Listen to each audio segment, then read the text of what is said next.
Good morning, good afternoon, and good evening to everyone joining us from around the world. Welcome to day 2 of Collections 2030 and Beyond, Activating Heritage Collections for Sustainable Development. I'm José Luis Pedersoli, Manager of the Strategic Planning Unit at ICROM, and I'm delighted to continue guiding you through this 5-day journey. Yesterday, we explored how heritage collections and collections-based organizations can contribute to the people pillar of sustainable development. Today, we'll focus on collections and planet. The planet pillar of the United Nations Agenda 2030 calls for protecting the Earth from degradation, including through sustainable consumption and production, sustainably managing its natural resources, and taking urgent action on climate change to support the needs of the present and future generations. Together, today we'll explore how heritage collections can be mobilized to address environmental challenges such as climate change, biodiversity loss, and pollution. We'll consider how collections-based organizations can reduce their ecological footprint, contribute to climate action and biodiversity conservation, and promote low-carbon, low-impact lifestyles. We'll also look at how strategic intersectoral partnerships can amplify this role. Just as a reminder, our daily program today will include a keynote speech to kickstart our collective thinking, 6 lightning talks to inspire and spark reflection, a forward-looking intersectoral panel discussion to connect ideas across fields, and at the end of the day, an interactive breakout session where you, participants, everyone can engage directly with other participants and help shape the conference recommendations. To ensure a smooth experience for everyone and minimize the risk of connectivity issues, all presentations have been pre-recorded. Speakers will join us live for the Q&A session following the presentations, and we encourage you participants to post your questions in the Q&A panel as the talks are being played.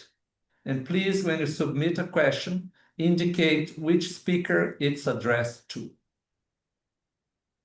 The intersectoral panel and breakout discussions will also be held live, and they will offer valuable opportunities for real-time dialogue, collaboration, and co-creation.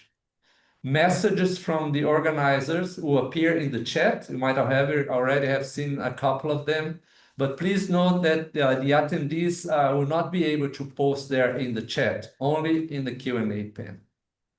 For enhanced accessibility, you can use Zoom's closed captions feature, or otherwise follow the real-time translated captions available through the Wordly platform.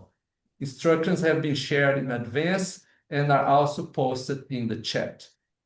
We also have our visual communicator and storyteller who will be capturing key moments and messages of each day in an engaging illustration. These illustrations will be shared daily on the conference website, so be sure to go there and check yesterday's visual picture of the day on the website and see how our conversations are being brought to life, both visually and conceptually. At this point, we also want to thank our team of 20 digital volunteers from around the world that have been supporting us implementing the conference. And last but not least, we also encourage everyone to visit the new partner matching section of the conference website. This section has been created to spark innovative cross-sectoral and collections-based partnerships that can strengthen the role of heritage collections and collections-based organizations in advancing sustainable development. So we'll share the link shortly also in the chat.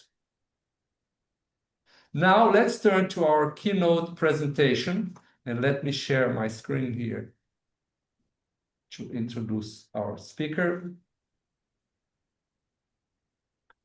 So today's keynote is delivered by Shawanangwa Nirienda, climate-induced loss and damage specialist at the United Nations Environment Program. You can find Shawa's full biography on the conference website.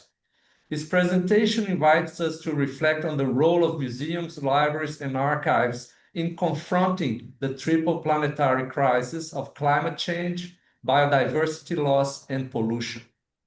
Please remember, if you have any questions for him, for Shawa, please share them on the Q&A panel of the Zoom facility. You can find it here under the bottom menu. So let's watch Shawa's presentation.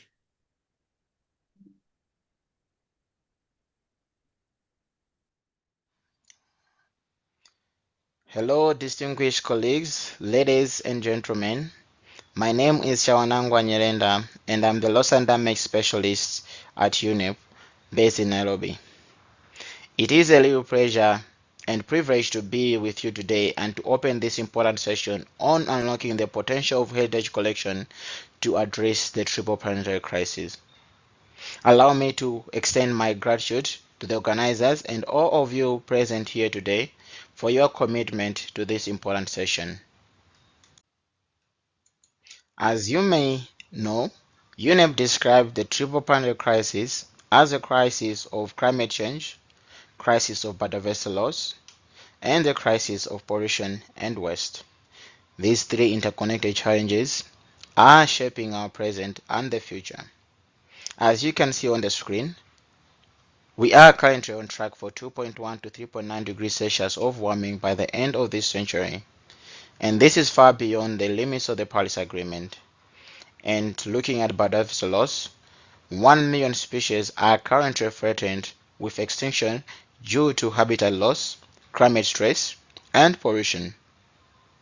We have also observed rivers, glaciers, forests, and wetlands are going under accelerating pressure.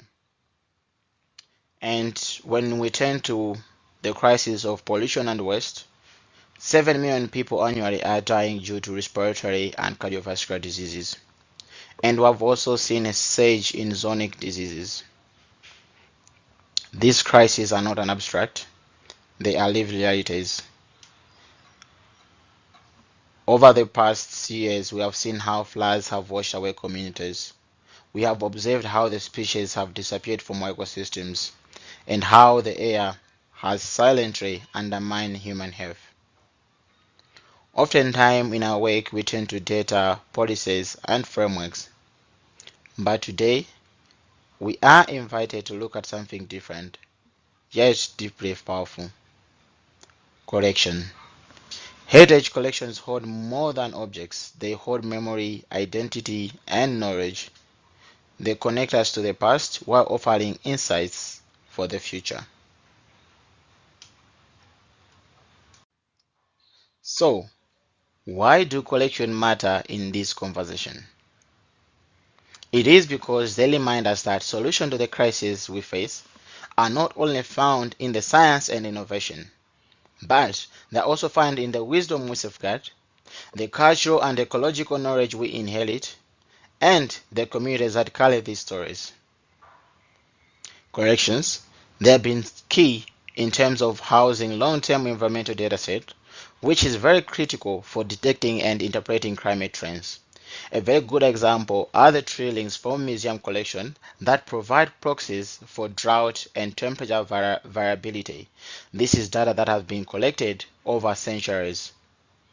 And second, they are key when it comes to biodiversity baseline and monitoring, as natural history collections support taxonomic studies and provide baselines to measure species decline or recovery. And thirdly, they are key when it comes to cultural adaptation models. Ethnographic and ecological collection document traditional technologies and cultural practices which have been a strong backbone for communities for over a long-term period to adapt to extreme environment. Collection also integrate data across ecological, climate, geological, and cultural dimension, supporting the transdisciplinary environmental research. This provides systematic and interdisciplinary insight. A very good example is how coastal ecological sites have revealed sea level changes and human adaptation strategies over a long period of time. It is also important that we recognize the role of collection-based organizations, from the museums to libraries to research institutions. These are not just custodians of history. They are active players in resilience, education, and transformation. At UNEP, we believe that unlocking this potential requires new partnerships, strong connections between science and society, and practical pathways that empower people. We recognize the strength of collection-based organization when it comes to provision of climate-relevant data from environmental archives to local government and researchers.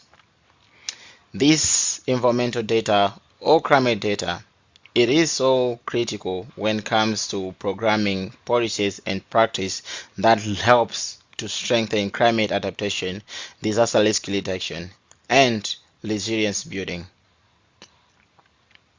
But we also appreciate how the use of natural history collection is supporting species monitoring and habitat restoration.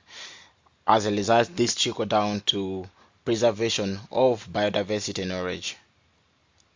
They have also been key in terms of developing practices that are culturally relevant. For instance, it's important that we recognize how collection-based organizations support community-led biocultural how they support community-led biocultural restoration by linking traditional ecological knowledge housed in ethnographic collection with restoration practitioners. We also recognize the important role that collection-based organizations are doing when it comes to building awareness that helps to shift behaviors at scale through developing exhibition on the history of industrial pollution, plastic, and chemical risk, but also at the same time how the use of material science archives to explore safe alternatives in every day is leading to promoting policy innovation. As we begin today's conversation, I encourage us to reflect not only on the challenges, but also on the opportunities. How can collection inspire action through policy and planning, through capacity building, through collaborative research and innovation? How can they help bridge the gap between evidence and policy, between the local and the global, between the past wisdom and the future solutions? I look forward to the dialogue ahead and to learning from the expertise in this room. And I believe together we can shape pathways where collection are not silent archives, but living assets for people and the planet. Thanks to Shao for his presentation. He will be joining us shortly after all the presentations for the Q&A session. Please, if you have questions for him and also for the other speakers, please write them in the Q&A panel, identifying to which speaker the question is addressed to. Now we'll move to our lightning talk series with 6 presentations that offer practical insights and inspiring examples on how heritage collections and collections-based organizations can support the planet pillar of sustainable development in different ways. So let me briefly introduce our speakers today. So we'll start with Henry McGee, a museum and sustainable development expert from Curating Tomorrow in the UK. Then we'll move on to the presentation by Mitzi Dionelli Tan, a climate justice organizer from the Philippines, working with the Fossil Fuel Non-Proliferation Treaty Initiative. Then the next presentation will be by Sarah Sutton, the CEO of Environment and Culture Partners in the United States, followed by Alina Freires Fierro's presentation. Alina is Associate Professor of Botany at the Universidad Regional de Amazonia in Ecuador, and also Associate Curator of the University Herbarium. The next talk will be by Susan Parker Levy, the Head of Library at the Museum of Islamic Art in Qatar. And then last but not least, we'll have Ginevra Bellini, the community member at the Museum of Natural History in Berlin, Germany. So again, a reminder to all of you to kindly put your questions to the speaker. So we'll start with Henry McGee's talk, in which he will share his insights on how multilateral environmental agreements can serve as practical tools for collections-based organizations and workers to align their actions with global sustainability goals and contribute meaningfully to environmental and social challenges. So let's watch Henry's presentation.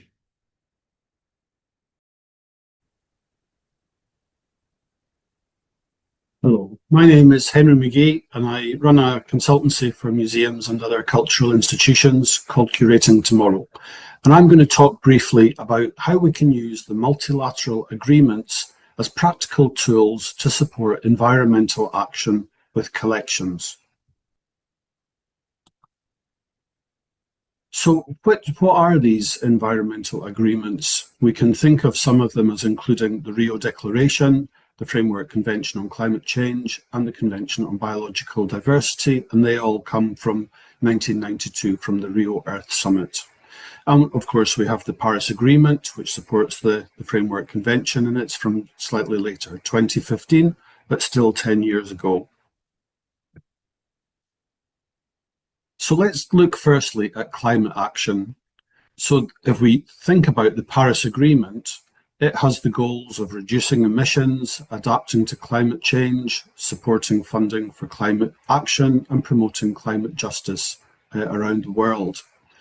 And we can use the agreement in a very practical way to think about how we adopt its goals as our goals, how we structure our action around its contents, and then how we use it to report our actions.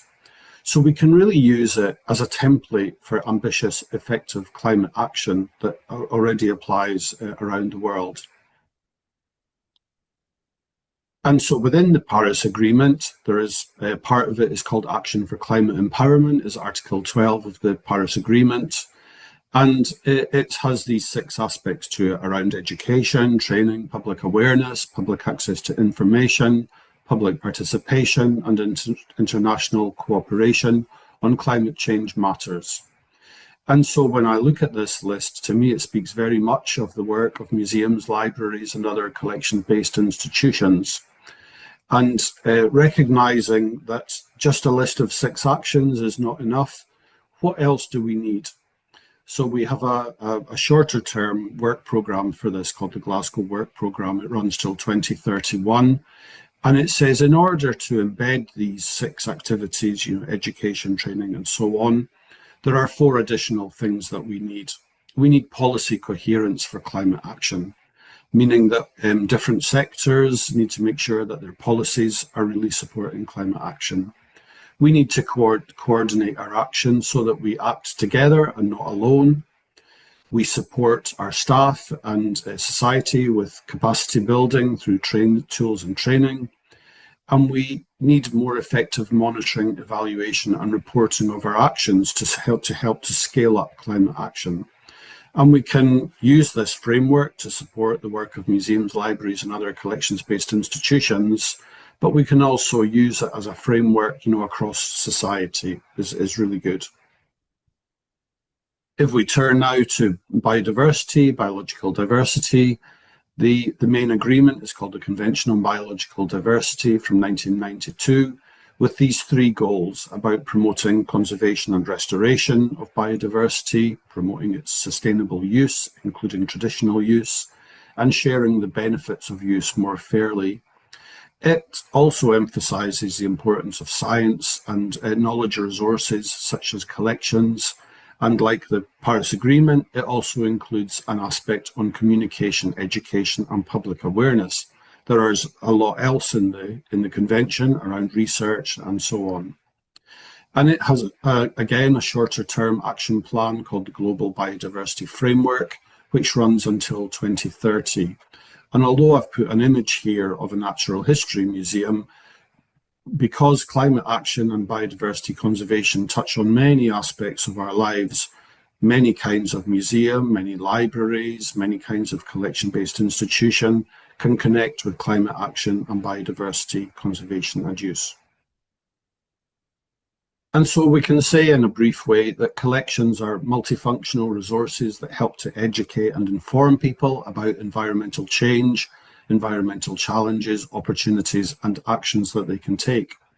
They're a vital research tool to understand how we can manage environmental challenges as best we can. Collections are four-dimensional. They cover time as well as space. We can go back in time to study questions that we can't even imagine, that couldn't have been imagined when these collections were put together. But in order to be effective, collections need to be developed in order to study environmental change. And we also need to mobilize the huge amounts of information that remains locked away on specimen labels in museums into aggregators such as GBIF for biodiversity information. So this would be my closing remark, really, is to use international environmental agreements to inform the goals, our definitions, and to structure our actions for environmental action.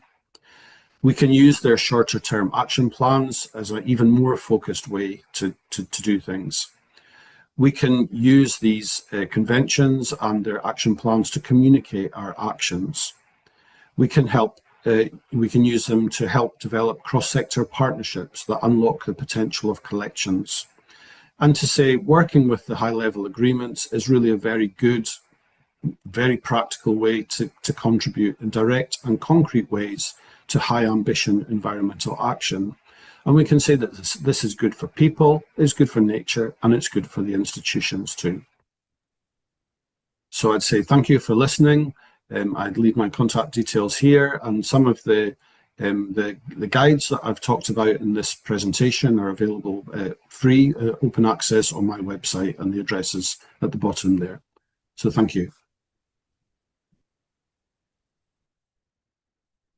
Thanks to Henry, and we'll look forward to continue the conversation with him in the Q&A session. So in the next presentation, Mitzi Jonelli Tan challenges us to reimagine museums, libraries, and archives as active agents of climate justice, amplifying marginalized voices, confronting colonial legacies, and inspiring a regenerative future. So let's watch Mitzi's presentation.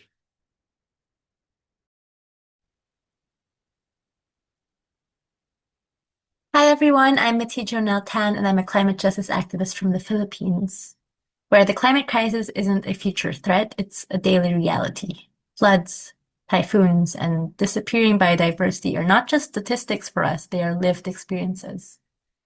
And I want to start with this. Museums, libraries, and archives are not neutral. They never have been. They're powerful institutions that tell stories about who we are, where we come from, and what futures are possible. And in a time of climate crisis, biodiversity collapse, and mass displacement, these stories matter more than ever. I am part of the advisory board for the Natural History Museum of London's Generation Hope program, which brings together young people, scientists, and frontline communities to confront the interconnected crises that we face and build pathways toward justice. And I bring this program into my conversation with you all today because I think it's such a concrete example of how museums can uplift and engage youth activists and really shape the climate movement in a way. What makes Generation Hope different is that it doesn't just communicate the science of the climate emergency, it centers people, especially youth from the Global South. It creates a space where science meets activism and where lived experience is treated as knowledge. And it's not just a temporary initiative, it's also becoming part of the museum's DNA. Now, within the Natural History Museum of London, there's a permanent exhibit called the Fixing Our Broken Planet exhibit, where the problem, climate change, biodiversity loss, is laid out clearly through science and research and through their collection. But right next to the collection is a space where activist voices, including mine, share stories of what can be done, of what's already being done. And we are there to show that we are not just passive victims of this crisis, we are active agents of change. And seeing the young people going around the exhibit and really seeing the collection and seeing other young people already taking change, I really see that spark that happens within them where they're like, there's something that we can already do. And here are some examples, and that means there must be so many more different examples also. And you awaken this curiosity in them and this thirst to want to know more because they know that there's something that they can do. Because while science helps us understand the what and the how, it's people, especially youth, indigenous peoples, and communities on the front lines who carry the why. And together, we hold the solutions. And now more than ever, museums, libraries, and archives need to become spaces of mobilization and repair, which means confronting colonial histories, not hiding them. That means divesting from fossil fuels and polluting industries, and that means working with communities, not just displaying them. It means transforming your collections into tools for solidarity, not just preservation. So here's what I'm asking of you. 1, be brave enough to tell the whole story, even the uncomfortable parts. I had the opportunity to collaborate with the Natural History Museum of London to create a panel that was all about reckoning with the colonial roots of natural history and imagining what it could look like to decolonize the stories we tell about nature and people. We co-curated this panel on climate justice, bringing in youth voices from the Global South, experts from different fields, and scientists and curators from the museum. And what struck me most was the willingness of some within the museum to be uncomfortable, to confront the legacy of extraction and empire that many collections are built on, and how engaged the audience was. Not just being a passive audience, but asking their own questions, asking how they can collaborate, asking how they can ensure that this keeps going and how they can keep doing things with the museum on this. And suddenly the museum became alive. Because let's be honest, many of these collections were taken and not preserved from communities like mine. They were built through violence and colonization, and it's time to reckon with that, and people are looking for that. And so it's time for these institutions to begin the process of repair and reparation, because these collections also hold the seeds for transformation, especially if we're able to mend the relationships with the people who hold these memories. They are records of ecosystems that once thrived, of languages almost lost, and of relationships to land and water that were once sacred and sustainable. 2, use your platform to speak truth to power. If your institution still accepts funding from fossil fuel companies or arms manufacturers, then it is enabling the systems destroying the planet. I know it's such a difficult conversation around funding, around finances in general, but it is a conversation that we need to be talking about. And as employees, as people of these institutions, you have the right to have your voice be heard around these important matters, because climate action must be consistent or it is complicit. And 3, make your space a launchpad for action and accessible knowledge. Host youth-led workshops, co-curate with frontline communities, and build spaces for climate grief and climate hope. Make your institutions living, breathing parts of the movement. Don't just speak to other experts, but speak with communities, bridge research with people's lived realities, and use your collections to bring together the different sources of knowledge, scientific research, community wisdom, ancestral memory, and activist experience. This will really let your exhibitions and programs uplift the full spectrum of what it means to understand and act in the face of crisis. So many times, young people and civil society and people in general just need a space to come together, to connect, to brainstorm, to talk. And suddenly solutions start popping up, solutions informed and backed by science and research, solutions informed and backed by history.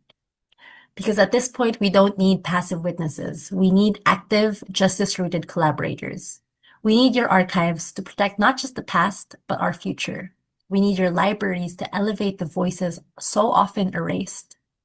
We need your museums to help us remember, reimagine, and rebuild. So let's activate your collections for climate, for justice, and for life. Thank you. Big thanks to Mitzi for such an engaging and inspiring lively talk.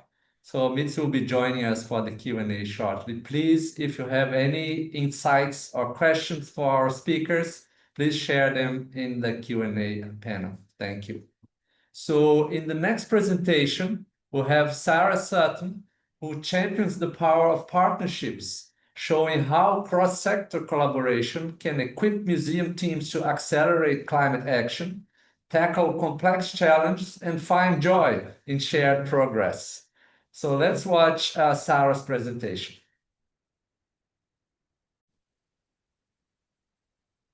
Hello. Welcome to a story of 3 cross-sector partnerships on behalf of museums and climate action. SDG 17 is Partnerships for the Goals. Partnerships are the foundation of our work at Environment and Culture Partners, and why Partners is in our nonprofit's name. Partnerships make it possible for this team of museum professionals to learn enough and do enough fast enough to accelerate climate action in museums. Partnerships give us the capacity, expertise, and reach to tackle bigger issues than we could possibly do alone. And they bring us the resources and the solidarity to do important work even during the tough times. Being a part of these cross-sector teams is a joy. The shared commitment and the progress makes all the difference. The first example I'll point to is the Frankenthaler Climate Initiative. The funder, the Helen Frankenthaler Foundation, along with a team of renewable energy engineers, plus we museum professionals, collaborate on funding energy efficiency and clean energy projects. In just 5 years, the initiative has funded $17.5 million worth of projects at over 300 visual arts institutions. Each institution is not only farther along in their climate commitments, but they're now measuring and sharing their energy data where before they had little incentive to do so. Another example is the series of decarbonization research projects in our partnership with hundreds of museums and with the engineers at another nonprofit, New Buildings Institute. Together, we've studied and reported on the energy carbon footprint of the museum sector and created energy use profiles for 9 types of cultural institutions, zoos and aquariums, and 7 types of museums.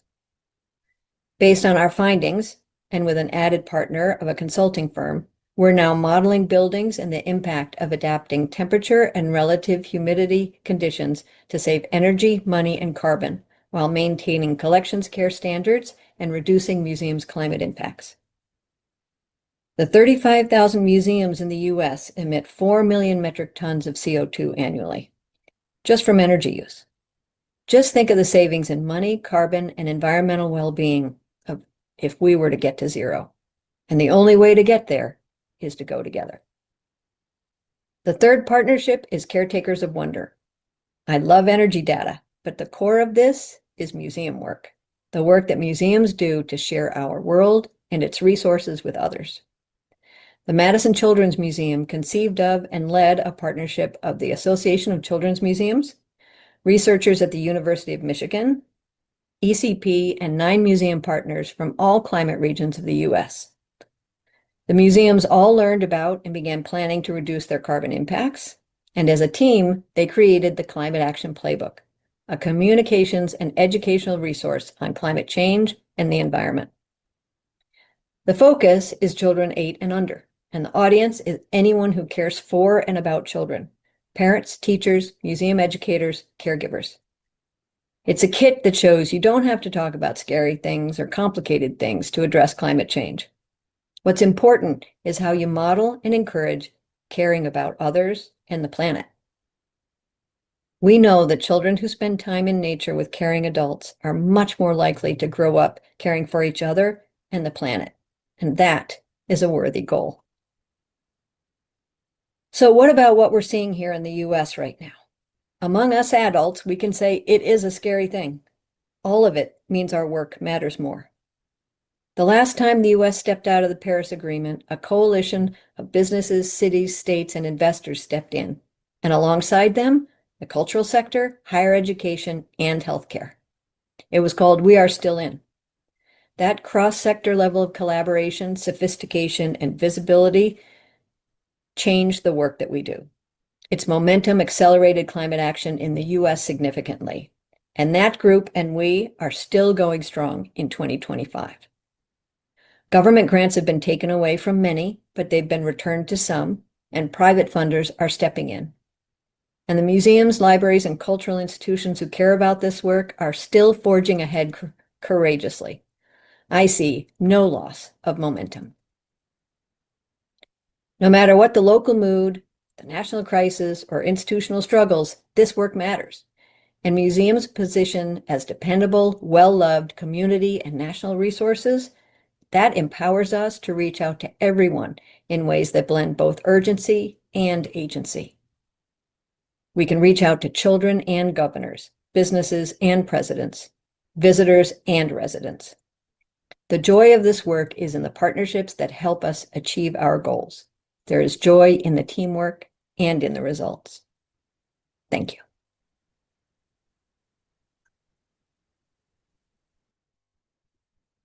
Thank you, Sarah, for another inspiring lightning talk. So we'll continue the conversation in a while.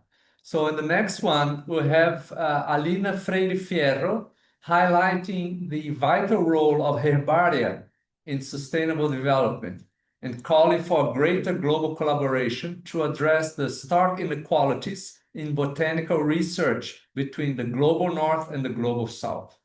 So let's watch Alina's presentation.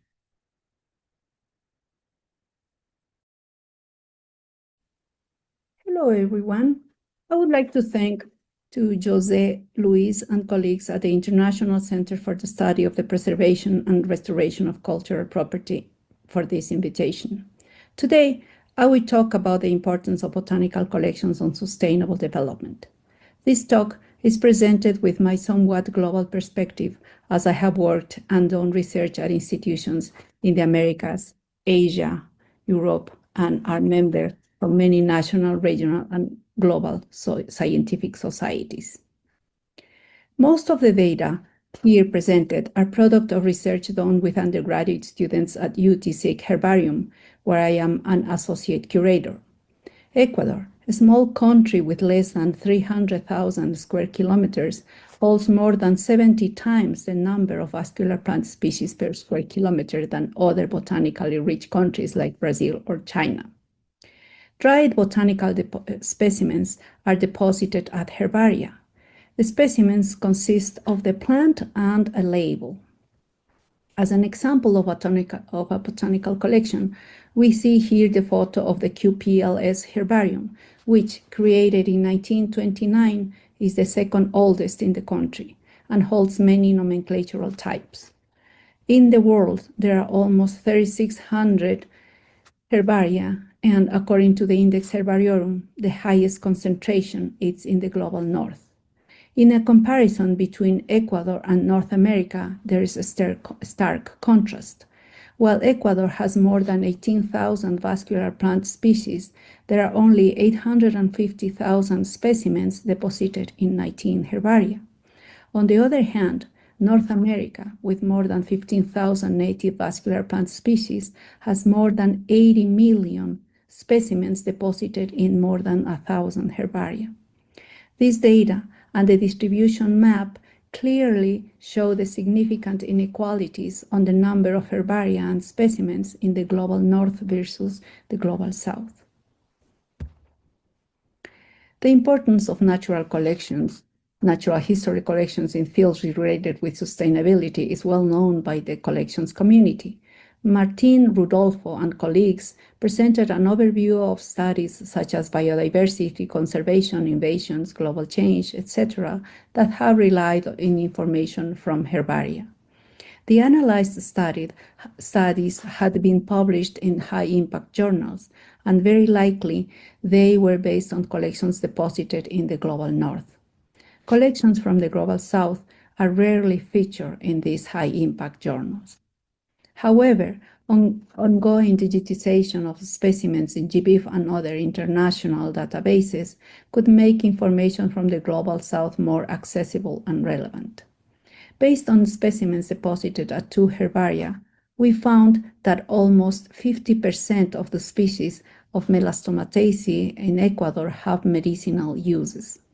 This family had not been previously recognized as medicinally important. In this case, this information at hand could provide additional arguments for conservation of endangered species in the family. Since traditional knowledge about plants and plant species per se are disappearing at fast rates, documentation of tangible and intangible knowledge in herbaria needs to be urgently carried out. Efforts in this direction have been made at the UTSIC Herbarium, where we documented, for example, the useful plants of on an indigenous community in San Ignacio. We rescued the knowledge of medicinal plants in the markets in central Ecuador. Documenting ecological information about native species could also be used for sustainable activities such as ecotourism, as done by another undergraduate student, sorry.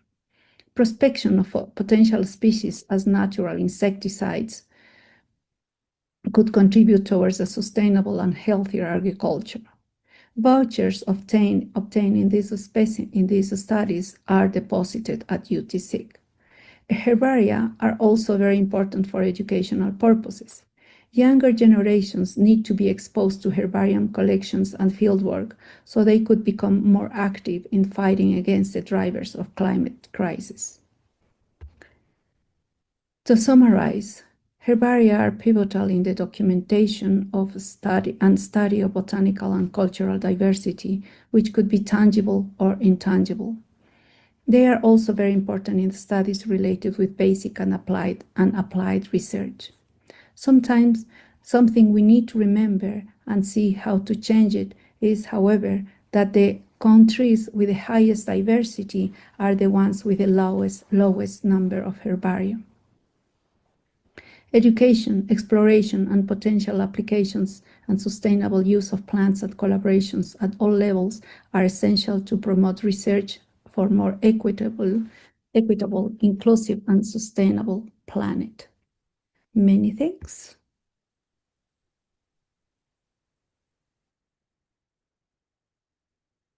Many thanks to Alina for the presentation. And now we move on to the next one by Susan Parker Levy, where we'll discover how the Planet Kids Club at the Museum of Islamic Art Library in Doha, Qatar, uses storytelling and museum collections to spark environmental awareness in children, offering a replicable model that bridges heritage, education, and climate action. And again, a reminder, if you have questions for our speakers, please put them into the Q&A panel. Thank you so much, and let's watch the video.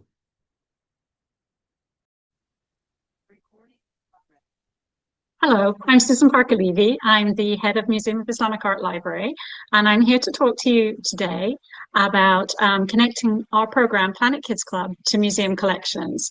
So I'm going to first introduce the museum, the library, and the Planet Kids Club. And then I'm also going to link Planet Kids Club to Sustainable Development Goals and the National Vision of Qatar 2030. Then talk about marketing, and then about how you can set up your own Planet Kids Club. So Museum of Islamic Art, this is our beautiful museum located on the Corniche in Doha, Qatar, has an absolutely wonderful collection. If you haven't visited, I absolutely recommend that you come and visit. We have materials in manuscripts, wood, stone, ceramics, spanning 1,400 years and across 3 continents.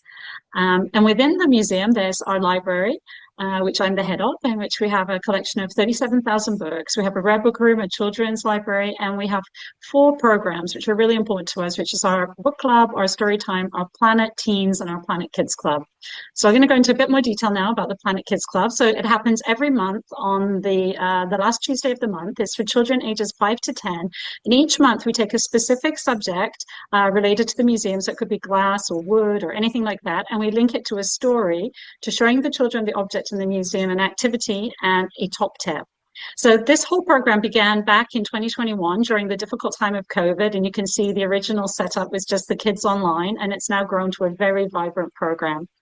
As I said, I wanted to link Planet Kids Club to basically both international and national goals. So the United Nations Sustainability Development Goals, Qatar signed up specifically to number 4, quality education, 5, gender equality, 13, climate action, and 17, partnership and goals. So I'll now talk you through how we've linked our programs to this. So again, I said that's also very important. It's part of Qatar's national vision for 2030. So one of the development goals, quality education. So Planet Kids definitely fits into this because it's really encouraging curiosity in children. It's working with young children, teaching them about the environment, sustainability, and reading. Here's a trip through the gallery looking at some mosque lamps. And then this is climate action, so SDG 13. So showing you how the different themes that we have. So things like the ocean, and we take a story about the ocean, and then we have this small glass fish in the collection, and then we have a top tip like turn off your tap while you're brushing your teeth. So those sorts of things. Kids really enjoy the program so much, and we enjoy running it. Another SDG 17, which is about partnerships. So we did a partnership with VCU, Victoria Commonwealth University, Qatar, and Expo 2023. And we ran a series of workshops at the Expo. So we took the Planet Kids Club outside and we built these dream homes for kids, for cats, sorry, for street cats, which are an issue here in Qatar. And it was such an amazing program with 75 children attending, and it linked into, again, back to our collection and the architecture within the collection. Again, another partnership was with the National Museum, where we did a quilt making exercise where the children had a chance to recycle their clothing and make a quilt. We also have been partnering with Dr. Jane Goodall. I'm sure everybody knows her and her amazing program, Roots and Shoots. Doing activities for Ramadan, talking about, lighting lanterns, all those sorts of things. This was great fun as well, outside at night. And none of this program would really be possible to attend if it wasn't for our amazing marketing and social media team. So we do a lot of amazing marketing, which really makes a big difference. We have children influencers who talk about the program online. And basically, I just want to encourage people to really try and develop this kind of a program with your collections. It's just like so much fun to run. The kids enjoy it, and it has a strategic vision. It's really working towards, advocacy for sustainability and using heritage institutions in this way. If you do want to set up your own Planet Kids Club, we have a lot of resources available online, which you can see here. And you need a great team, and I have a great team. So anyway, I think that's my time. Thank you very much. And I hope you will set up your own Planet Kids Club. Thank you, and goodbye. Thank you, Susan. We look forward to hearing more from you about how to set up a Planet Kids Club in the Q&A session. Now we move to the last presentation of the series, where Ginevra Bellini introduced an interdisciplinary initiative aimed at unlocking the environmental potential of natural history collections by overcoming data barriers and empowering a collaborative community to advance biodiversity research, conservation policy, and climate-related solutions. So let's watch Ginevra's presentation, please. Hello, everyone. My name is Ginevra Bellini, and I'm the community manager of the Vinoda Knowledge Lab at the Museum für Naturkunde Berlin. Today, I'd like to present to you the Vinoda Data Competence Center and its aim to activate natural history collections for a better future. Collections are a vital source of biodiversity-related data. They can span back to the late 1700s and provide information about species location, morphology, and even their DNA. We can then use this data, for example, to reconstruct species occurrences, evolutionary changes on a short timescale, and differences between closely related species. Therefore, collections can contribute to several sustainable development goals. Most of all, those related to biodiversity and habitat conservation on land and at sea. But they also play an educational role and therefore foster the protection of cultural and natural heritage. Finally, through collaboration of different institutions, they also stimulate knowledge sharing and cooperation. However, several barriers prevent the use of collection data, either because it's not easy to access, or because the datasets are in formats that don't allow for information aggregation, or because the researchers lack the right skills for that type of data. And that's where the Vinoda Knowledge Lab comes into play. We help researchers access collection data and digital infrastructures thanks to collaboration with entities such as the National Infrastructure for Research Data here in Germany, or the European Distributed System of Scientific Collections. We also organize workshops, courses, and webinars for researchers to improve their skills in the field of data management, extraction, and analysis. Finally, we also focus on public engagement so that the results of collection work don't stay confined to the world of academia. Speaking of accessing databases, we recently had a webinar on the Animal Sound Archive at the Museum für Naturkunde Berlin. This is one of the oldest and largest archives of animal sounds, with more than 120,000 files. We invited the scientific head of the archive, Dr. Frommold, to present the history of the archive, how to use the database, and some recent studies based on its data. Bioacoustics is nowadays considered a very important tool for biodiversity conservation, as it can allow for the identification of species that are hard to see due to their behavior or habitat. We promoted the event among museum collection managers, biodiversity researchers, data scientists, and bioacoustic specialists, and it led already to new collaborations for the archive. Recently, cutting-edge technologies have also been applied to collection data. The museum has been involved in the Keep project, which used AI to extract taxonomic, geographic, and historical information from collection labels. In fact, each specimen comes with its own handwritten label. The AI pipeline allows for the identification of different elements within labels, such as institution, location, and collector. This information can then be used for further analysis. Keynote supported the project by organizing a final event with the AI Eco Lab, inviting over 100 experts from museum collections, biodiversity, computational linguistics, and AI, and facilitating a discussion and brainstorming session on further uses of the pipeline. The session was recorded, and all materials will be published openly. In conclusion, our end goal is more than just offering courses to help individual researchers advance their careers. It's about creating a virtual and physical space, building a sustainable community, and bringing together people from different fields, professional roles, and levels of expertise in order to truly activate natural history collections for a better future. And finally, this project wouldn't have been possible without funding from the European Union and the German Federal Ministry of Research, Technology and Space. Thank you very much for the attention.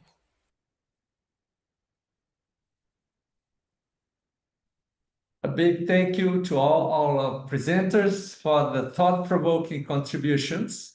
And now I would be thrilled to invite back our speakers to join us live in the virtual room here for the Q&A session. Please switch your cameras on. There you are. Thank you so much. And as a reminder for the colleagues in the audience, so you are still welcome to post your questions in the Q&A if you haven't already done it. So let's dive in the conversation. And I think the first question is for Chawa. Chawa, from your perspective, working outside of the heritage sector in the United Nations Environment Program that looks at the big picture, big environmental issues. So how concretely, in your work, in the work of UNEPs, are collections being used to support UNEP's programs? And how would you see a way to strengthen that contribution in terms of integrating more heritage collections to support the kind of programs you run? Thank you. All right. Thank you so much, Joseph, for the question. Now, UNEP, for a long time, we have worked with a number of museums. We have a project working with the UK Museum back in 2005, if I'm not wrong, where we looked in terms of how to sort of protect, using the protected areas to document and also to preserve some of the biodiversity, and also how do we look into other species. But recently we have what we call the Mediterranean Program Action Plan, where we are looking into protected areas and also looking how best do we advance the Common Montreal Global Biodiversity Framework by focusing into the Target 21 that looks into the knowledge on conservation, but also sustainability, restoration, and biodiversity management. So these are some of the work that we've been doing in terms of how we work as UNEP with a collection-based organization, museum, but also our program in the UNEP financial initiative looks into insurance products that works with private companies to develop a product for risk management, for insurance and investment in protected areas, for conservation, but also for natural heritage. So we have developed a number of guidelines on how to engage and partner with different private sector on this subject, and also just looking in terms of how best do we to look into it. And now looking in terms of how we foresee this work going forward in terms of working with the collection-based organization, I would lay to the multilateral processes that we do, especially with the UN Environmental Assembly. We do work with Faith for the Future. Organization, faith-based organization, religious organization on the conservation. So we also work with we also invite people from the collection environment to join us to shape these sort of conversations when we're talking about different environmental agreements on how do we use this historical data, environmental data housed in the museum, housed within the collection, housed within the cultural environment to foster and shape this multilateral environmental agreements that is one of the biggest UNEP's mandates, and through this UNEA Environmental Assembly, which is also coming up. We have collaborated before with a number of collection-based organizations to just exhibit their work and also to join the conversation to sort of help us understand and communicate these environmental issues better. Thank you. Thank you so much. It's great to hear about the already existing interlinkages across these sectors, and we hope to continue to strengthen those. Thank you so much, Al, for your inputs and insights today. Now, moving on to Henry. Henry, so why are these conventions that you referred to not yet so embedded in our daily work with collections? And how could we change that? Thank you. Yes, thanks, Jose. And I think one of the kind of great challenges that we see is that the sectors, it's almost like the sectors exist on different planets. They have developed their own ways of thinking, their own priorities, their own language, their own kind of network, so that unfortunately they become very good at talking to themselves and not always so good at talking with other sectors. And we talked a lot about this yesterday. And really, agendas like the Sustainable Development Goals, one of the fantastic strengths of it is it brings a lot of complex information into one relatively simple framework. So in a room of people, if one of us says we're interested in protecting nature, and we can put our hand up, who else is interested in working with me? We don't need to know all of the detail of what our sectors do, but we do need to find the people who are willing to work together. And so the diplomatic language of these agreements is sometimes it's quite bureaucratic, but they can sound quite scary. When we say the Paris Agreement, who thinks the Paris Agreement is important? Almost everyone would probably say yes. If you say, have you read it? Far less people have read it, because surely the Paris Agreement is a huge, big thing that's really complicated and difficult to understand. The Paris Agreement is like the chapter of a short book. It's only about 27 pages long. Within it, there's there's a section which is about education, training, public awareness. So if we can get over the barrier that stops us from kind of stepping into the world, we can think, okay, I'm committed to this. I'm going to take a look. And then we just find the bit that relates to our work and think, okay, what have I got to offer? We can't expect to be recognized, to be valued, if we aren't even going to try. And so we also need to learn a bit of the language to be credible. So for the heritage sector, cultural sector, to be credible for biodiversity conservation, for sustainable use, for climate action, it makes a lot of good sense to look at these agreements and pick out the definitions, pick out some of the key language and think, okay, what can I do?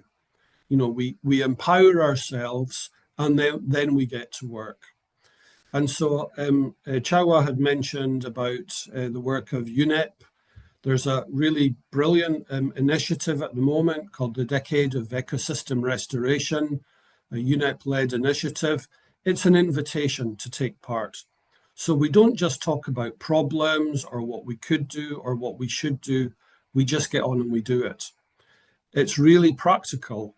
It talks about how can we support ecosystem restoration in our school, at home, in our park, but why not around our museum, library, or archive? What can these institutions do to raise awareness of these fantastic programs to help all of the many, many people who want to take part but don't know what to do? Here is a concrete opportunity with resources. It's there, it's on a plate. Everyone will benefit, people, communities, the institutions, nature, and all of us together. Thank you so much, Henry. We'll come back to that. Now we move on to Mitzi. And there are some questions here for you, Mitzi. So first, a big thanks from the audience. And the first question is, what is the most inspiring example of transformation you have seen in your work? I think depending on what I'm talking about, if it's in my work in general, I think one transformative initiative that I'm really seeing is with the Fossil Fuel Non-Proliferation Treaty. It is a treaty that has been signed and championed by Pacific countries mostly, and Colombia and Timor-Leste, with 17 nation states now signing on. And just yesterday, I think Colombia announced that they're going to start negotiating this treaty as governments. And the way that museums and people and civil society can come into this is that now more than ever, we need to be talking about these treaties. It's like history being made in the present. And so engaging people and young people, especially in these conversations, letting them know that they can do something about it, letting them know that what we're seeing in the museums and the archives is happening today, and that we can learn from previous historical treaties, I think is very transformative in that sense. In my presentation earlier, I also talked about our work with the Natural History Museum of London and how we've seen that simply by having an advisory board of young people. I believe one of the other speakers talked about it earlier as well.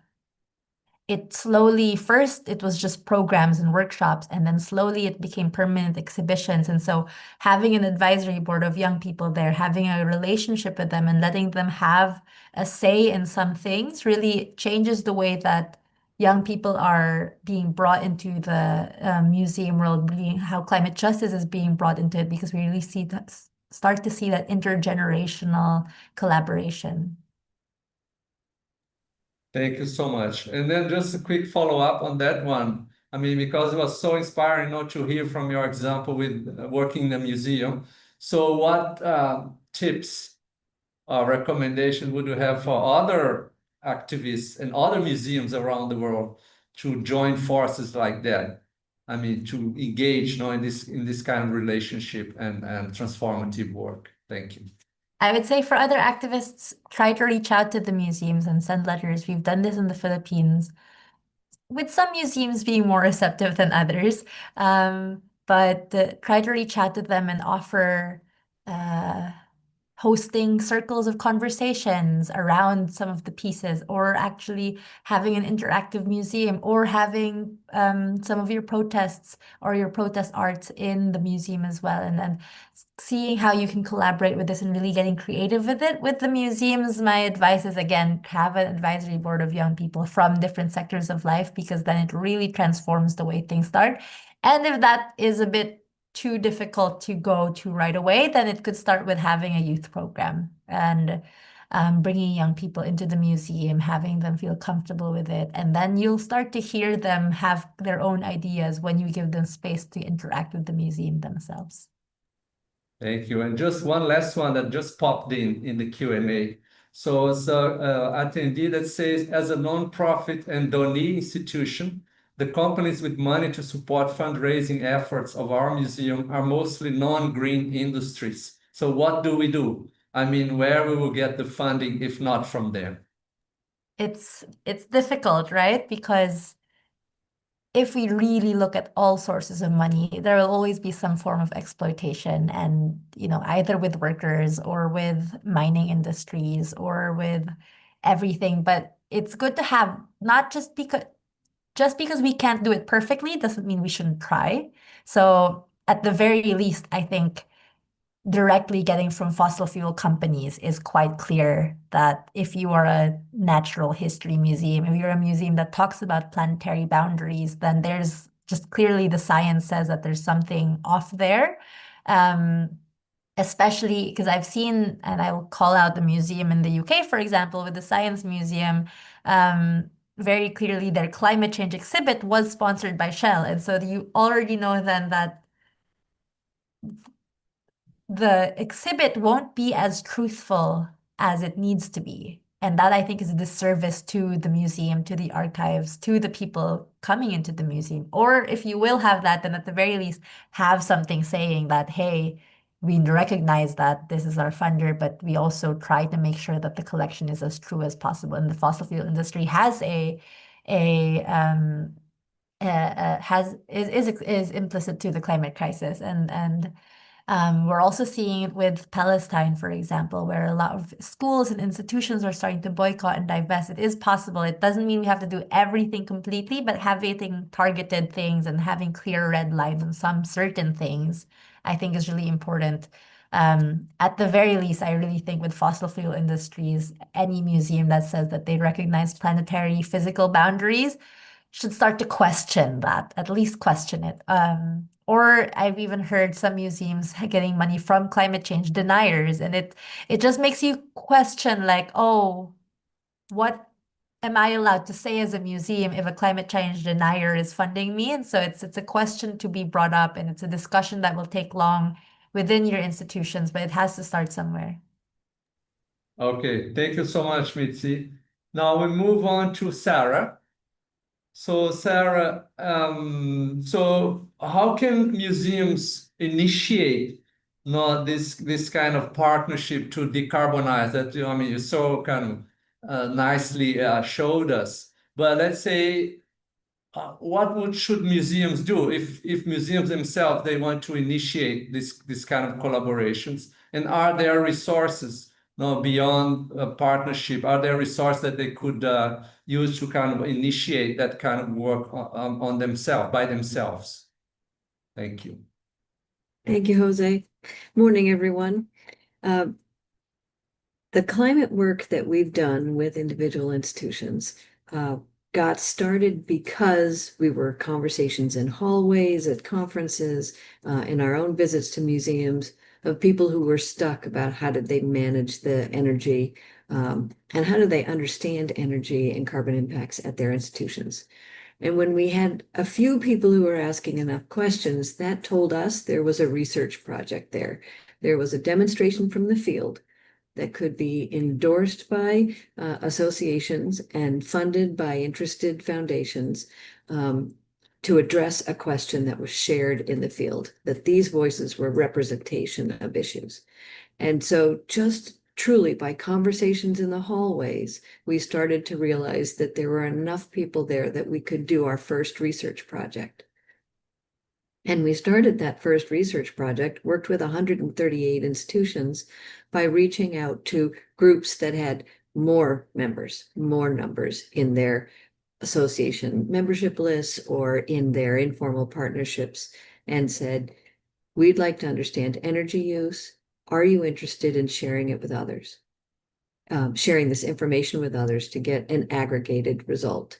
And the answer came back, yes, we are, but we're a little worried. We want to protect we don't know if our information will be good or bad. Will we look terrible? And we promised that the information would then be kept anonymous. It would not be attributed to individual institutions. But if they were willing to share, we were willing to do the work, to do the research, and then share the information back with them. And we found that model of making sure, at least through our website and through ECP's visits to conferences and programs like this, where we let people know that we like to be a safe home for individual groups who want to do projects with others. And when we get enough hands raised, then we go and we look for the funding in order to address the issue. And then we put all of that information for free on our website.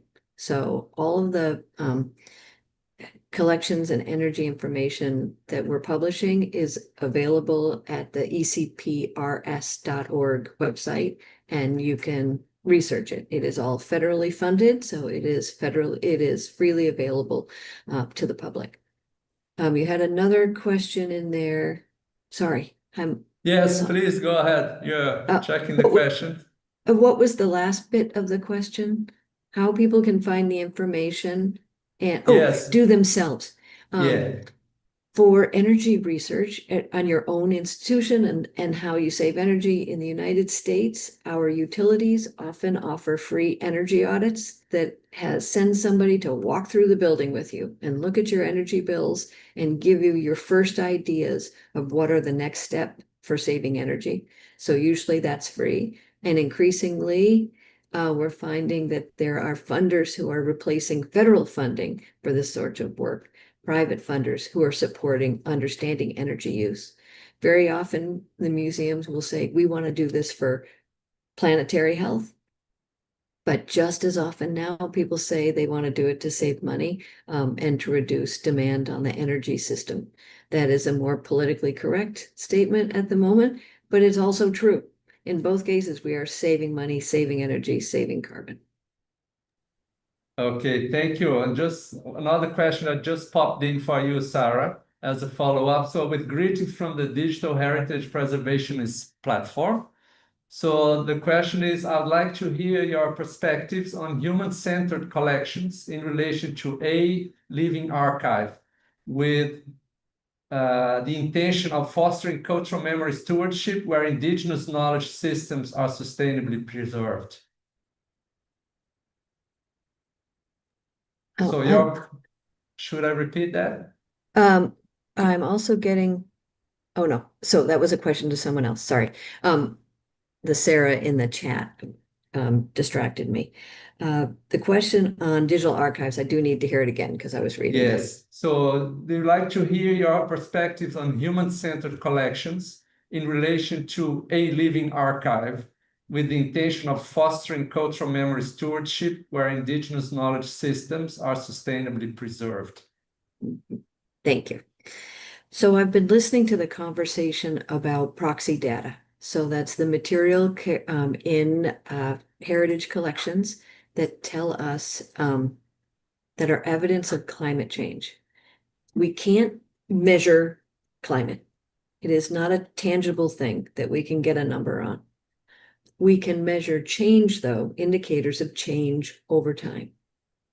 Cultural memories demonstrate change over time in climate, in lived experience, in experiences of materials used in the world, biodiversity experience in the world, living conditions in the world. And we really waste the true value of our tangible and intangible heritage collections if we don't activate them to talk about change over time and change in place in order to demonstrate how the climate is affecting individuals. I sympathize with Henry about the conversation, the discussion that who reads the Paris Agreement. That's not the first place we go to look for information. If we want to operate on the in a connected way, nationally and internationally, we need that documentation, those roadmaps to doing the work together. But in a particular place where someone isn't yet ready to take on the Paris Agreement as their next step in work or their first step in work, starting with a sense of place, what people experience, what lived history is shared orally and culturally is an excellent way to start engaging on where it matters most, which is where people are at home and where they have their personal and their family and their cultural experiences. Thank you so much, Sarah. So we are moving on now to Susan. So Susan, in terms of the Planet Kids initiatives, I think the question here is, are you and how are you tracking? What kind of outcomes are you looking for there in terms of awareness raising? Do you want to change behavior? Do you want to influence positively beyond the children, I mean, their family members as well? And is there a way that you are tracking that, monitoring the outcomes of these initiatives? Thank you. Yeah, I mean, absolutely, yes. We really want to track the effect that we're having, and we're hoping that it has an effect on both the children and the parents. So I can give you quite a concrete example. In Qatar, we don't have recycling at the moment, which is quite weird because in Europe and North America, it's almost like an obsession with recycling. So we introduced the concept of recycling, and we had a story about recycling, and then we asked the kids to we put a bunch of like cans and glass and paper and asked them to try to fill it into the different bins. And they found it quite difficult, but the parents actually also found it really difficult. So, you realize the level that we're beginning at in sort of training on these kinds of, recycling, sustainability, and these sorts of issues.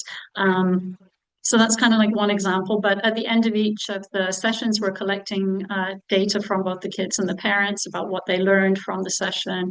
Like I said, we've been going for 5 years, and we're definitely seeing changes in behavior from the children, and yeah, like I said, hopefully from the parents as well. And we're looking for more and more people to collaborate with. So we hope also the organizations within Qatar that we're collaborating with, we're kind of having an effect there as well. So yeah, yes, to answer your question, definitely. Did that answer everything? I'm not sure if there was another part. Yeah, no, I think it was about that overall, in Yeah, terms of knowing brilliant. kind of impact you're looking for and how are you tracking that. Mm-hmm. Thank you. Thank Thanks, you. Susan. Now there's a question for Ginevra. So I think, I mean, this was a great example of how to unlock the potential of heritage collections by bringing in new technologies and partnering across sector. So how can museums worldwide and also other types of collections, kind of continue to unlock their potential? I mean, from your experience with this project, was there any recommendations that you could put forward for collection managers who are interested in kind of further boosting the potential of their collections? And what would the recommendation and tips be? Thank you. Sure. First, thanks all for the invitation and for the opportunity. So I think what is really important for museums is to try and keep innovating and finding new ways to engage with the community of researchers, of other museum professionals, but also with the wider public. So one thing that sets our museum apart is that it's not just a museum, but it's also a research institution. So we have different departments, some of which really are dedicated to the relationship with the public, for example. So we have public engagement and citizen science, and a lot of partnerships with technology platforms. So like the Eco AI Lab that I mentioned. We also are investing quite a lot in digitalization, which is something we believe can really sort of democratize collections, so make them available worldwide. And we have international partners for that as well. So we have also people coming from other countries digitizing objects that were collected or taken from their country of origin to create digital archives that then can be used for further research. So really trying to bring the objects mostly in their digital form outside of the museum, and so to inform education for younger generation, research all over the world, projects for the wider society. I think that can all inform projects that then aim at collaborating towards the Sustainable Development Goals. So climate, for example, establishing what is a baseline, what has changed, and maybe starting project with artists as well. So really trying to expand as much as possible, I think, and integrating new technologies. I would say that is pretty important. And I hope that answered the question. Sure. Thanks, Ginevra. And I think the last one goes to Alina, who were able to just join us. Thank you, Alina. So I think there are 2 questions here in the chat for you. So with thanks from the audience. The first question is, in the face of corporate commodification of herbs and plants, what actions are herbariums taking to ensure that this knowledge is not used to exploit the planet and the communities who safeguard this knowledge?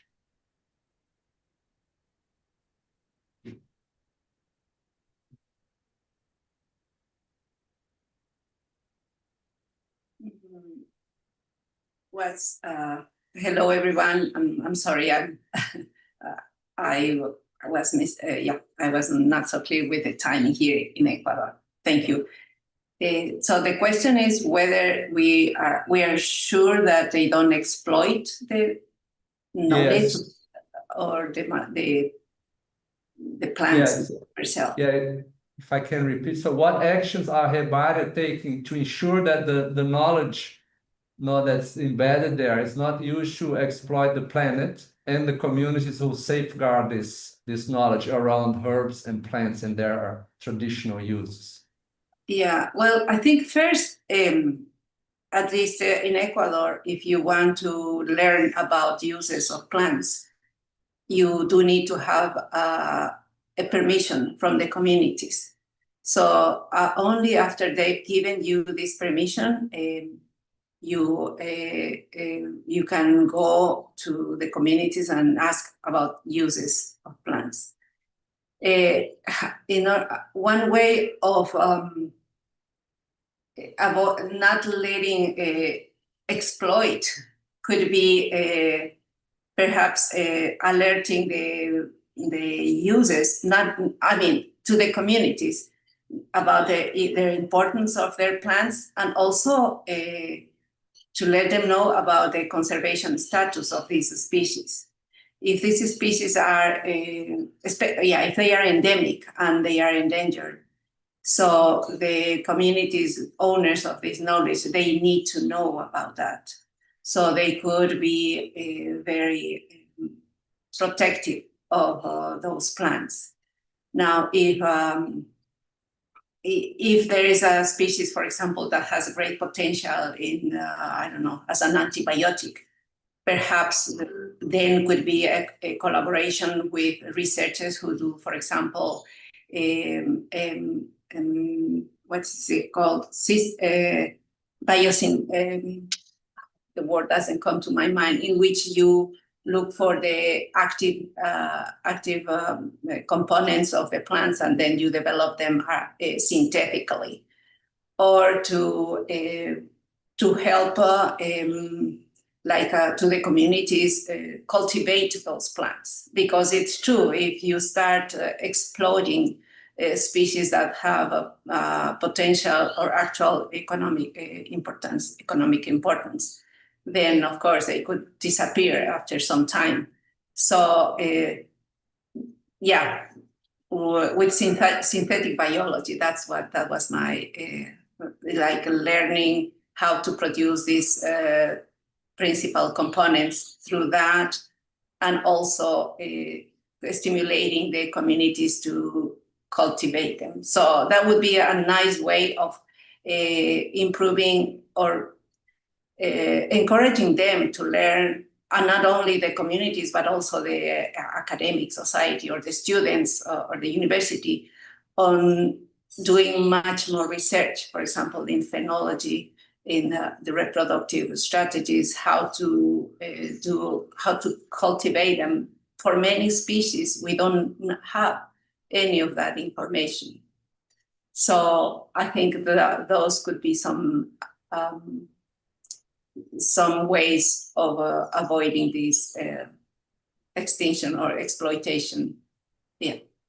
Okay, thank you so much. So we're running a little bit behind schedule. So at this point, I wish to thank to all our speakers for your thoughtful contributions, and to everyone who have shared questions and reflections in the chat. So if we did not get your question, please rest assured it has been noted, and it will help to inform the discussions ahead and the recommendations also for the conference.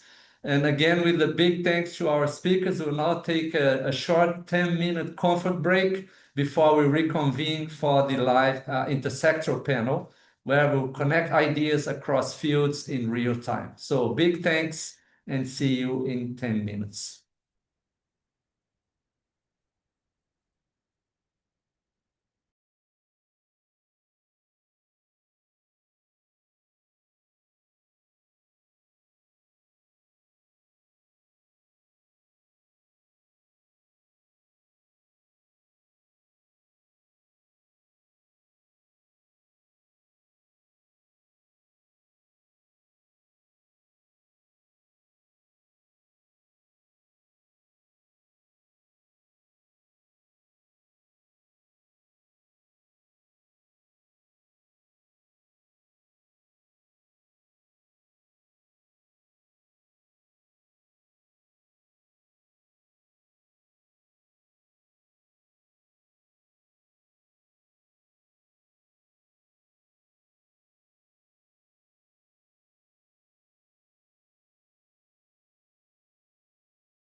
Hello, we can see the WhatsApp window.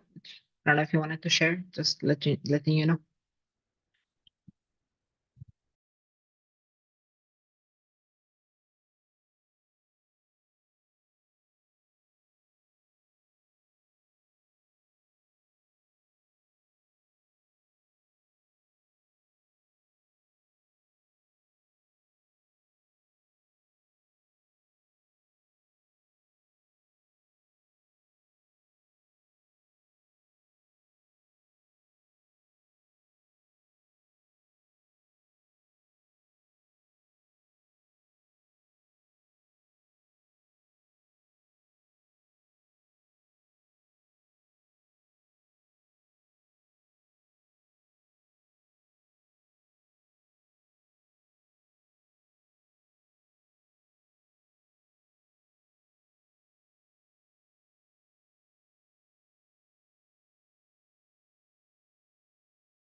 Hi, can you hear me?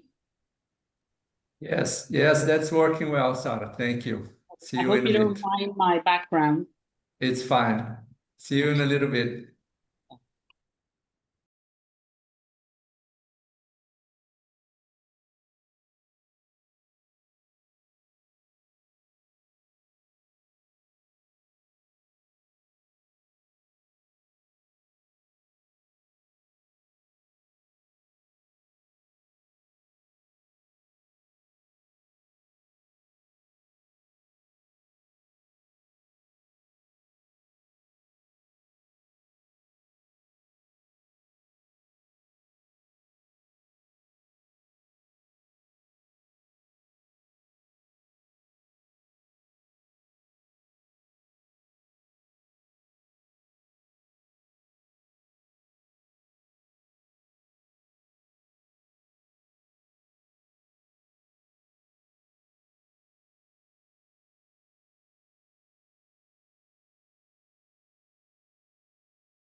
Okay, so welcome back, everyone, to the live intersectoral panel, where we open a forward-looking conversation on the role of collections and collections-based organizations in advancing sustainable development, with a particular focus on the planet dimension.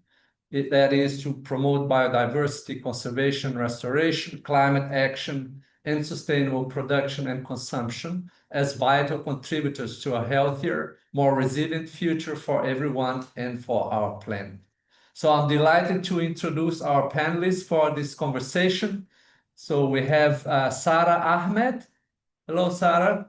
Sara is the founder and director of the Living Waters Museum in India and the vice president of the Global Network of Water Museums, bringing the perspectives of national and international museum networks dedicated to water heritage and its role in environmental action. Next panelist is Sarah Stanage. Hi, Sarah. I have two Sarahs today.